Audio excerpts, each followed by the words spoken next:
Nous allons partir à la rencontre de ces proscrits que nous appelons les cloportes. Ils vivent dans les milieux humides, sous les pierres, les écorces, tout support qui retienne l'humidité. Ils ne sont pas seuls.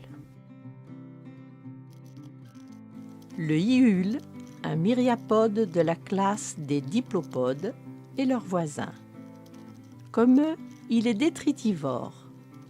Mal connu, il n'est pas le bienvenu dans la maison des humains. D'autre part, quand ces derniers l'écrasent d'un coup de talon hargneux, le hiul émet une odeur fétide. Les jeunes restent souvent tapis dans l'humus, tiédeur et repas. Que demander de plus ?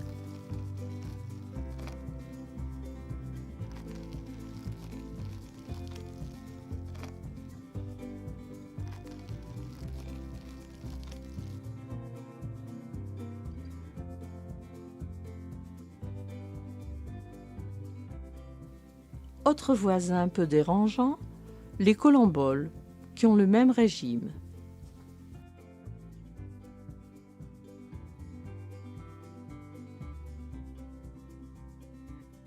Autre voisin de nos cloportes dans notre belle région méditerranéenne, le scorpion. Oui, mais là, il n'a pas affaire à un voisin, mais à un prédateur redoutable.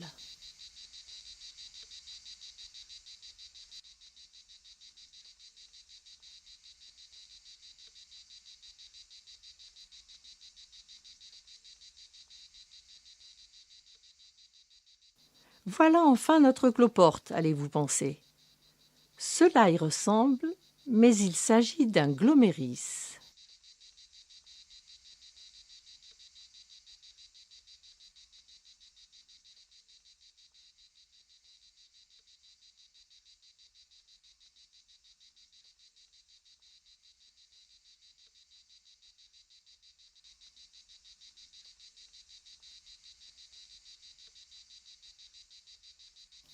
Pour voir la différence, il faut compter leur nombre de pattes. Il y en a 14 paires. Le gloméris est un myriapode.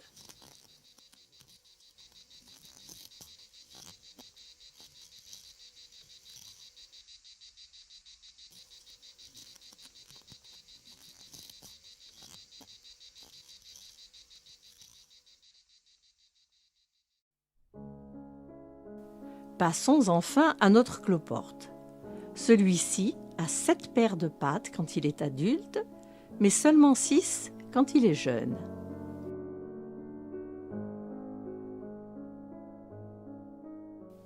La tête porte 2 yeux, 2 antennes et les pièces buccales.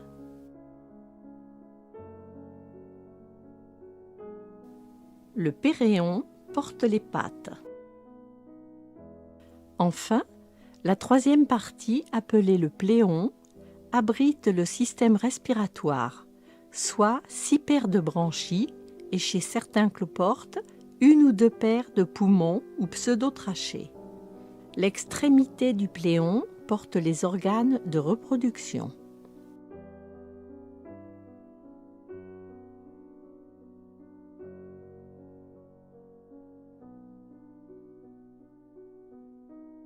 Les pattes se terminent par une griffe et chaque paire de pattes s'insère du côté ventral sur chaque segment.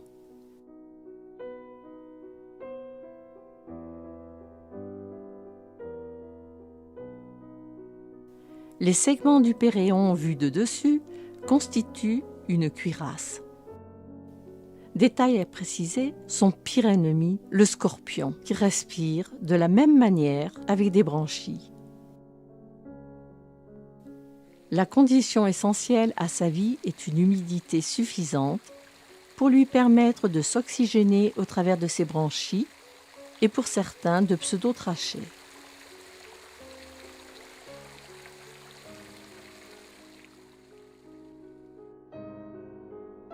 Le cloporte n'aime pas la lumière. Le cinéaste est prévenu, Il faudra les habituer, un tant soit peu, à un éclairage ponctuel pour les filmer.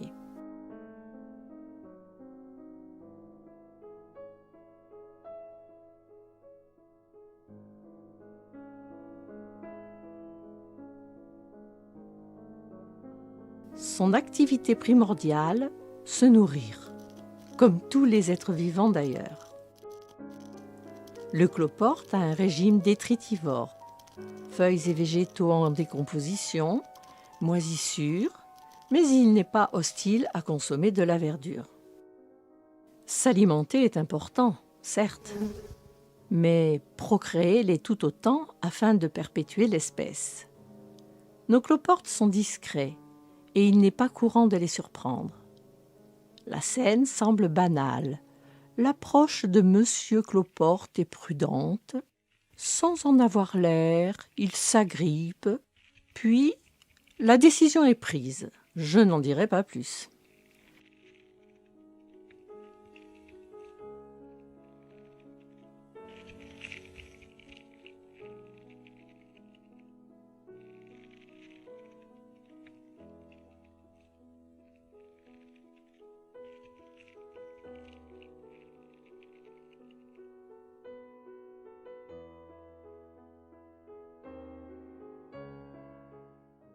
Surpris dans son repas, le scorpion abandonne un cloporte entamé.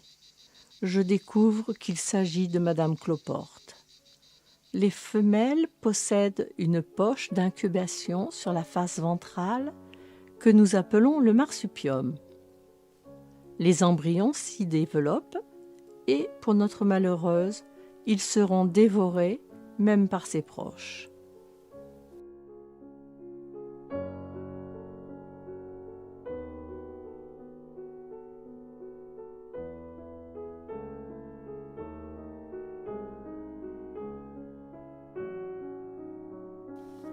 Les bébés cloportes, transparents, vivent à l'abri des dangers et restent confinés à un milieu humide partagé avec les colamboles.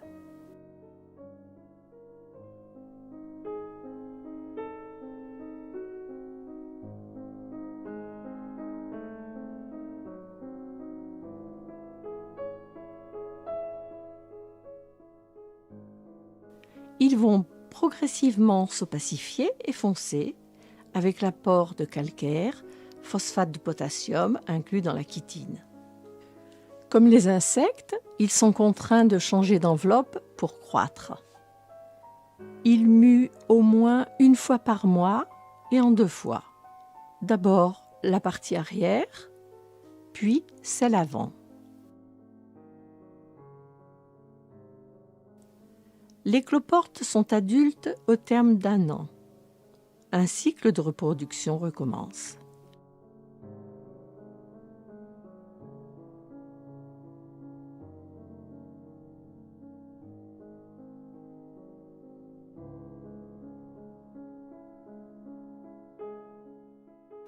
Leurs déjections sont réabsorbées plusieurs fois. Celles-ci, dégradées par des bactéries, redeviennent assimilables.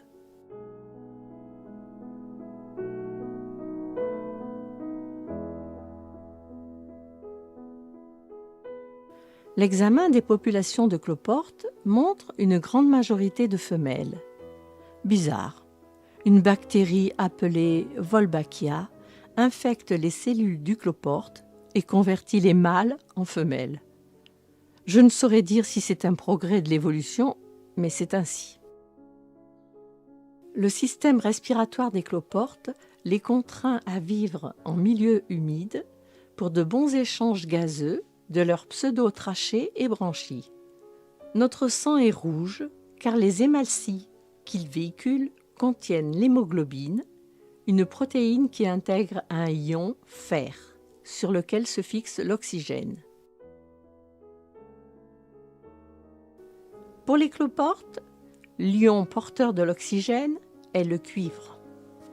L'hémocyanine se substitue à notre hémoglobine. Leur sang, l'hémolymphe pour être précis, est bleu. Quand il est saturé d'oxygène, il se décolore en présence de gaz carbonique. Vous n'êtes peut-être pas encore convaincu que les cloportes soient des bêtes sympathiques. Pourtant, ils participent au recyclage des déchets organiques. D'autre part, les chercheurs ont mis en évidence des effets anticancéreux de l'hémocyanine. Le cloporte sera peut-être notre remède. Alors, avant de l'écraser, pensez-y.